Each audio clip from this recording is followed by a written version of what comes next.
आज हम पृथ्वी की आंतरिक संरचना को 3 मिनट के अंदर कवर करेंगे। तो चलिए शुरू करते हैं। देखो ये एक पृथ्वी है, ठीक, और ये जो बीच वाला बिंदु है इसका केंद्र है।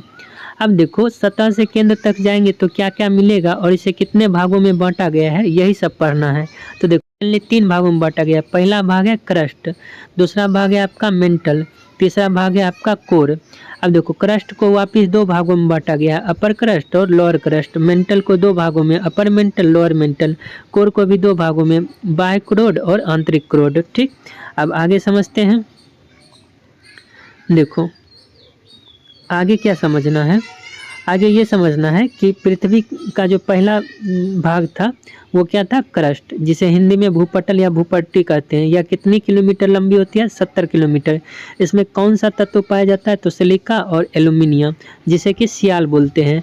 तो सियाल किस परत को बोलते हैं, क्रस्ट को। दूसरा परत है मेंटल, इसे पायरोस्फीयर या फिर वाइट ऑफ द अर्थ भी बोलते हैं। यह 29 किलोमीटर लंबा होता है, ठीक। और इस परत को सीमा भी बोलते हैं, क्यों, क्योंकि इसमें सिलिकॉन और मौसम मैग्नीशियम यानी सिलिकॉन और मैग्नीशियम की अधिकता पाई जाती है। अब देखो तीसरा परत था मेरा कोर। तीसरा संरचना क्या था, कोर। कोर 3450 किलोमीटर लंबी होती है। इसे बेरियस्फीयर भी बोला जाता है और इसे निफे भी बोला जाता है, क्योंकि इसमें निकेल और फोमन लोहा, निकेल और लोहा की प्रधानता पाई जाती है, ठीक। अब यहाँ से देखो लिथोस्फीयर क्या होता है, लिथोस्फीयर का हिंदी स्थल मंडल। यह लगभग 100 किलोमीटर लंबा होता है। क्रस्ट और अपर मेंटल, यानी क्रस्ट और देखो मेंटल 2 भागों में था, तो पूरा का पूरा क्रस्ट और अपर मेंटल, इन दोनों को सम्मिलित रूप को बोलते हैं लिथोस्फीयर। एस्थीनोस्फीयर को दुर्वत्ता मंडल बोलते हैं। ये क्या होता है, तो मेंटल का ऊपरी भाग एस्थीनोस्फीयर कहलाता है, ठीक।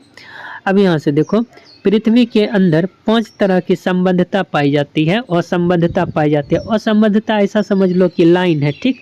तो पृथ्वी के अंदर 5 तरह की लाइन पाई जाती है। तो इन 5 लाइन का नाम है, पहला लाइन का नाम है कोनराड, दूसरा मोह, तीसरा रेपेटी, चौथा गुटेनबर्ग, पांचवा लेहमान। क्वेश्चन पूछा जाता है कि कोनराड किसके बीच पाई जाती है। तो देखो क्रस्ट 2 भागों में था, तो अपर क्रस्ट और लोअर क्रस्ट के बीच की लाइन को कोनराड बोलेंगे। क्रस्ट एवं मेंटल के बीच की लाइन को मोह बोलेंगे। रेपेटी किसको बोलेंगे, अपर मेंटल और लोअर मेंटल के बीच की लाइन को रेपेटी बोलेंगे। तो इसका ट्रिक क्या है, कमर गाल, क से कोनराड, म से मोह, र से रेपेटी, ग से गुटेनबर्ग, ल से लेहमान।